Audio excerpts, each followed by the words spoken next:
Is your internet access mysteriously cut off on a specific device, leaving you staring at a buffering screen of doom?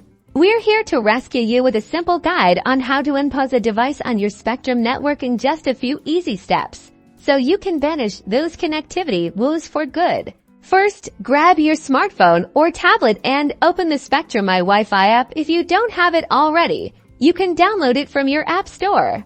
Once you're logged in, look for the Services tab and tap on it after selecting the Services tab. Select the Wi-Fi tab and then click the View Full Network Details button. Now scroll down until you see all the devices connected to your home network. Identify the device that's currently paused. It'll usually have a paused icon next to it.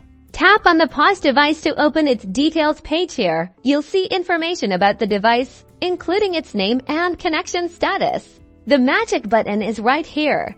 You'll find a switch labeled Pause Device. Simply tap the switch to toggle it from the on or paused position to the off position.